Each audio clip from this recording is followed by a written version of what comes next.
Nick is a recent graduate of architecture working at a reputable practice. He is struggling to meet his deadlines and feeling stressed, however is really excited and committed about the opportunity to work for such a well-known and respected practice. Ume, the practice manager, has spoken with Nick, who noted Ray provides him with limited information about tasks and that he does not understand what is required.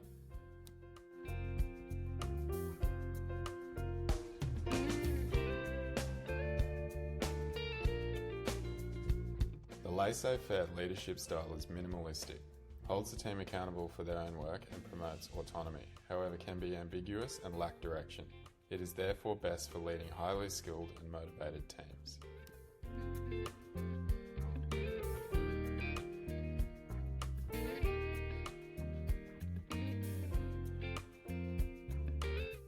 Delegating offers low direction and low support, and is therefore most effective for highly developed employees who have high competence and commitment. Ume realises that Ray might need guidance on managing his team, despite his creativity and passion for design. She has a chat with Ray and offers him the opportunity to participate in leadership training. While Ray's attending training, Bunga, a senior architect in the practice, takes over the team leader role.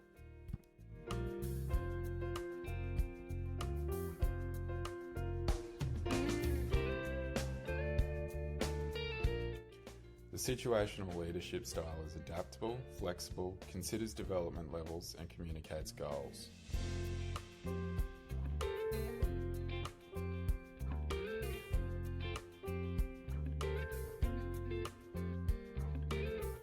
A directing approach provides high direction and low support and is most effective for new developing employees who have low competence and high commitment.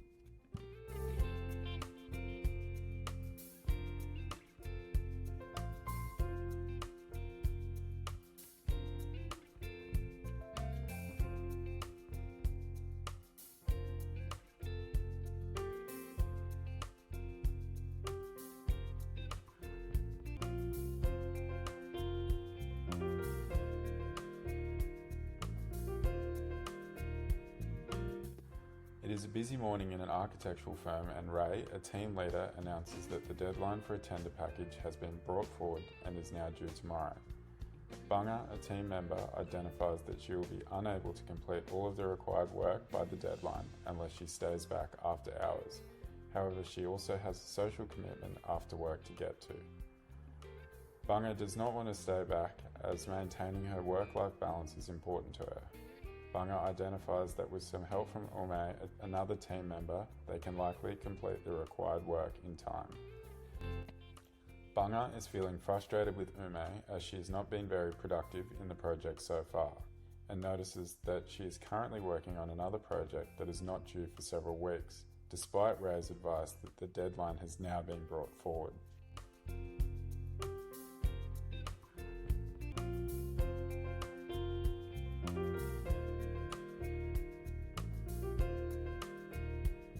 Highly effective teams work together rather than individually. Tap into the collective rather than forming a silo mentality. Create cultures of motivation and foster strong relationships.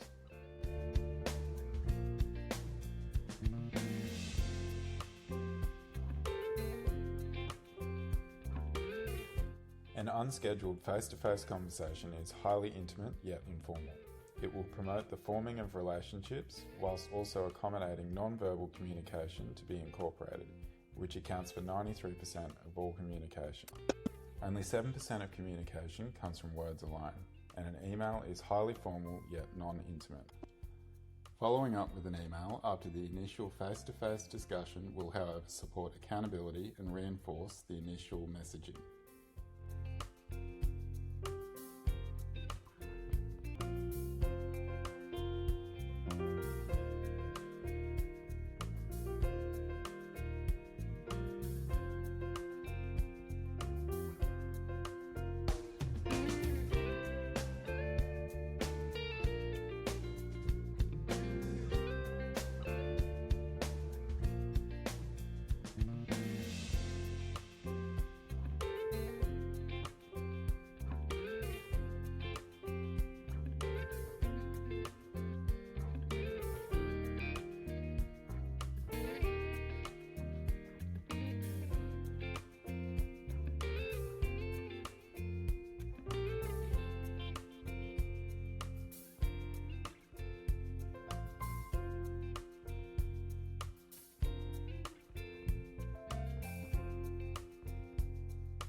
A SWOT analysis helps assess internal factors such as strengths and weaknesses, and external factors such as opportunities and threats that might affect your business.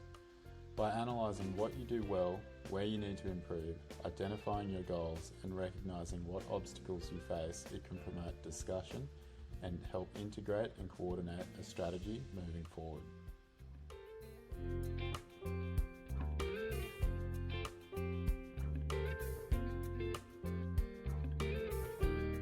Market research shows consumer trends. It can help show which services are most sought after and which services are underutilised and may no longer be required. This allows businesses to adapt and target particular niches.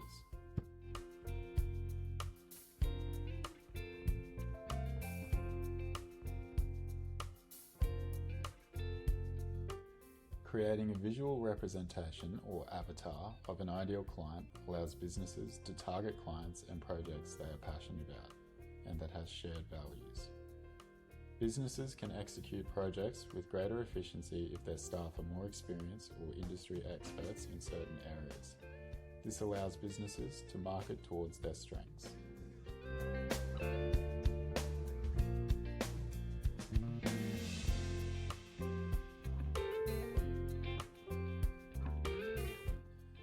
Benefits of engaging a smaller boutique practice can include lower overheads, direct contact with design staff, and a greater feel for the practice's passion, identity, values, and ethics. This ultimately fosters and builds greater relationships.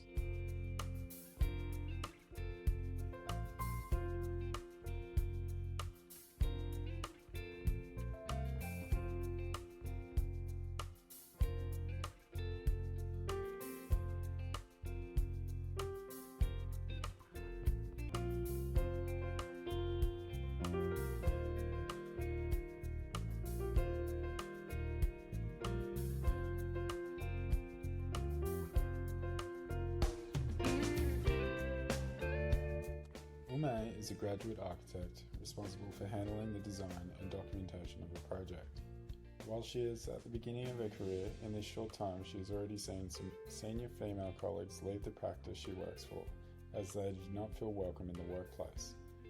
Ume's senior excludes her from client meetings due to her level of experience, age and gender, and she has been starting to experience feelings of hopelessness over the past few weeks. Ume's confidence and passion for architecture are also starting to decrease, as she is constantly receiving negative feedback. Over the past few weeks, Ume has been staying back at work later and later. She has started to make documentation errors in her work, and her manager is upset that she did not make the amendments discussed in the last client meeting, despite Ume having been excluded from this meeting and not receiving any meeting minutes.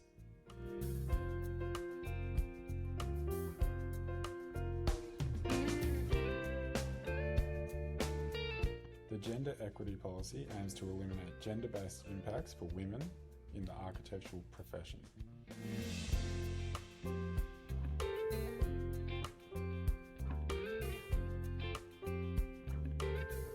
Work-life balance is a key psychosocial hazard in the architectural profession and is linked to organisational problems.